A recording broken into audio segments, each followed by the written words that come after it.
Salut, c'est Margot et aujourd'hui je reviens avec un top 10 des livres que j'aimerais absolument lire. Pour ceux qui ne me connaissent pas, j'ai ce qui pourrait s'apparenter à une pathologie.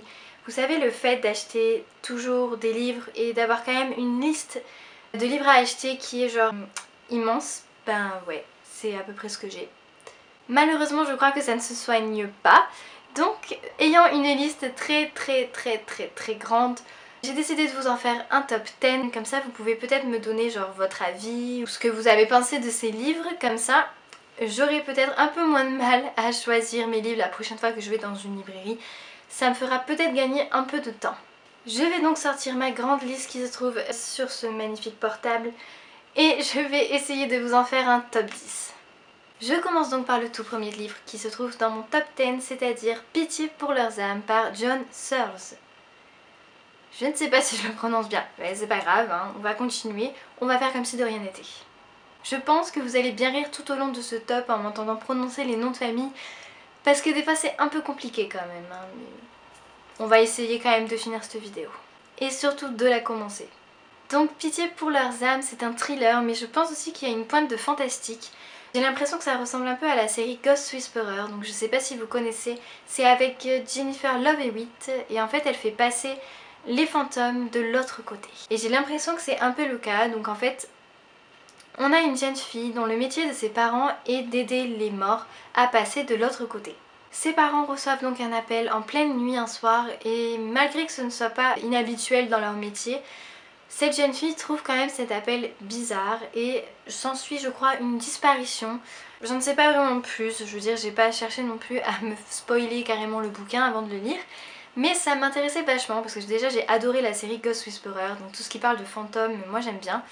Et donc je pense que ça peut être une bonne lecture. Donc voilà, si vous l'avez lu, j'attends vos avis. Le deuxième livre qui se trouve sur cette liste, c'est Rouge Rubis par Kerstin Gier.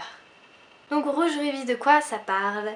D'après ce que j'ai lu dans le synopsis et si j'ai bien compris, il y a une jeune fille qui s'appelle Gwendoline, donc c'est le personnage principal, qui voit des fantômes, ou au moins un fantôme.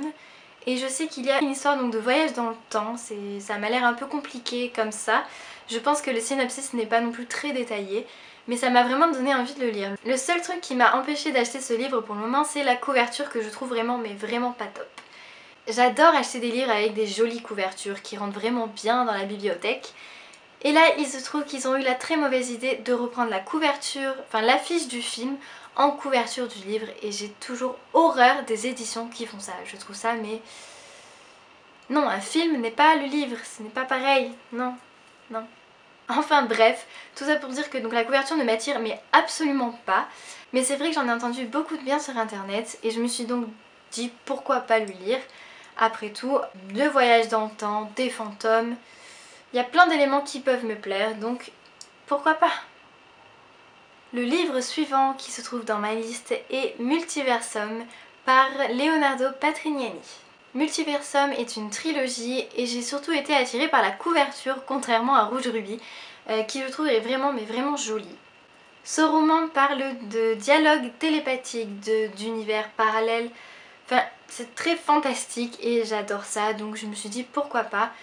Je crois que sur Livre Addict il n'a pas une très bonne note. Mais des fois ça fait du bien de se faire son propre avis parce qu'on peut vraiment avoir de bonnes surprises, donc pourquoi pas. Un autre livre que j'ai envie d'acheter c'est Miss Peregrine et les enfants particuliers par Ransom Riggs. Je trouve ce livre très intriguant en fait. Genre j'ai vu la couverture qui fait un peu flipper, j'ai vu l'intérieur du livre qui fait très flipper avec ses photos un peu glauques, un peu très bizarres. Je ne sais pas du tout de quoi peut parler ce livre. Je crois qu'il y a un rapport avec le nazisme et tout ça, mais je sais pas s'il y a du fantastique dedans, je sais pas si c'est très terre à terre, si...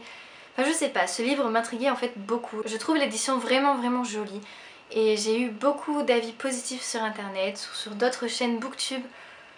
Donc je me suis dit pourquoi pas encore une fois me faire mon avis, lire peut-être quelque chose que je n'ai pas l'habitude de lire et adorer cette série. Je crois qu'il va y avoir 3 tomes. Peut-être même plus si... je sais pas du tout en fait. Je sais qu'il y a le tome 3 qui doit sortir bientôt. Mais je sais pas s'il y aura une suite. Je suis un peu floue dans à peu près tous les livres dont je vais vous parler parce qu'en fait c'est vrai que je lis le synopsis mais généralement soit ils nous en disent pas assez soit trop, enfin donc j'essaye pas non plus de rentrer en profondeur, donc j'essaye de me garder des surprises. Donc si vous les avez lus par contre, n'hésitez pas à me donner votre avis, comme ça m'aiguillera. Donc j'aimerais vraiment acheter ce livre pour me faire mon propre avis et puis pourquoi pas avoir une très bonne surprise. Passons à un autre livre de ma liste et un univers complètement différent. Et j'ai bien envie d'acheter le livre Ce si joli trouble par Cora Carmack. On passe donc à un roman contemporain et à une pure romance. Il n'y a pas du tout de fantastique, pas du tout de science-fiction dans ce livre, mais parfois ça fait aussi du bien de changer. Ça parle donc d'une jeune fille qui veut faire absolument sa première fois, qui veut se jeter à l'eau et qui, une fois arrivée au but, une fois qu'elle a trouvé l'homme avec qui le faire, elle prend peur, elle s'en va en courant, pensant ne jamais le revoir. Mais ce serait beaucoup trop simple et il se trouve que cet homme est en fait son nouveau prof de comédie. Je pense que ce roman risque d'être intéressant et plutôt marrant. Cette histoire en fait m'a fait repenser à la série Pretty Little Liars, je sais pas si vous regardez. Dans la saison 1, un personnage principal passe une nuit d'amour avec un jeune homme. Et il se trouve que ce jeune homme se trouve être un prof qui est dans son lycée et qui va devenir un de ses profs à elle. Donc j'ai trouvé ça plutôt marrant comme parallèle et ouais, ça m'a donné quand même envie de le lire. J'ai eu encore des bons échos sur internet, donc allons-y. On continue dans la romance avec le livre Avant toi de Jojo Moyes. Ce livre parle d'une jeune fille qui s'appelle Lou et qui doit absolument retrouver un travail après que le bar où elle travaillait avant ait fermé ses portes. Elle se retrouve alors à la charge d'un jeune tétraplégique qui s'appelle Will et qui veut mettre fin à ses jours. Elle a donc quelques jours pour le faire changer d'avis. Voilà donc le topo général, c'est je crois le synopsis du livre. Ça m'a l'air plutôt pas mal comme histoire. Ça a l'air d'être un livre plutôt psychologique, tourné dans la psychologie des personnages. Si vous avez déjà vu quelques vidéos de moi, vous savez que c'est mon truc. Je crois que ce film va être adapté au cinéma avec l'acteur Matthew Lewis, donc si le nom vous dit rien, c'est celui qui jouait Neville Londubat dans Harry Potter. J'adore cet acteur et c'est vrai que j'aimerais bien lire le livre avant que le film ne sorte au cinéma. Car il faut dire, c'est toujours mieux de lire un livre avant, histoire de voir tous les petits détails, vous savez, qui vous énervent parce qu'ils ne les reprennent jamais dans les films et qui vous semblaient si importants pour vous. Bref, j'ai bien envie de le lire. Revenons à un autre style que j'affectionne particulièrement, qui est la science-fiction, avec la trilogie Cinder, Scarlet et Cress de Marissa Meyer. Encore une fois, je ne sais pas réellement de quoi parle ce livre. Je sais que c'est une réécriture de contes de fées, donc Cinder ça reprend Cendrillon, Scarlet le petit chaperon rouge et Cress c'est Réponse. Mais tout ça à la sauce science-fiction, c'est-à-dire que Cendrillon par exemple est un cyborg, d'après ce que j'ai compris. Ça m'avait l'air très intéressant, j'adore les contes de fées, j'adore les réécritures de contes de fées et je trouvais ça très intéressant de mêler par exemple Cendrillon à un cyborg, je vois pas trop le rapport comme ça. Mais je trouvais ça plutôt cool. J'ai eu beaucoup d'avis positifs sur cette trilogie, mais j'ai aussi eu des avis négatifs. J'aimerais donc savoir un peu ce que vous en pensez pour m'aider un peu dans mon choix, parce que c'est un peu flou dans ma tête et que ma liste ne cesse de s'allonger, donc ouais. Aidez-moi. Le livre suivant dans ma liste est un préquel d'une trilogie que j'avais tout simplement adorée, qui est Divergente. Et c'est donc Divergente racontée par 4 par Véronica Ross. Ceux qui ont vu ma vidéo sur mon top 5 des sagas littéraires, vous savez probablement que je suis fan de Divergente. Je suis donc très intriguée par ce préquel, je crois qu'on en apprend plus donc déjà sur le personnage de 4, ce qui est logique. D'après ce que j'ai compris, cela commence quand 4 fait sa cérémonie où il doit choisir sa faction. Je ne sais pas exactement quand ça finit, mais je sais qu'il y a en tout cas la rencontre Triss 4, tant attendue. Et oh ouais, ça promet, vraiment. Le seul truc qui me retient d'acheter le livre, c'est le fait qu'il soit quand même assez cher, je trouve, pour le peu de pages qu'il y a. Je ne sais pas, si vous l'avez lu, dites-moi vraiment si ça vaut le coup de l'acheter, si c'est très complet, si on retombe amoureuse de cette saga, ou si c'est vraiment pas la peine de l'acheter, je sais pas. Dites-moi, aidez-moi, j'attends vos avis. En deuxième position de ce top arrivent en fait 2 livres qui sont Si je reste et Là où j'irai de Gail Forman. Je dois vous avouer que je ne connaissais absolument pas ces livres avant d'avoir vu le film Si je reste avec Chloé Grace Moretz. J'ai littéralement adoré ce film. Je peux m'empêcher de pleurer en regardant ce film, c'est une horreur.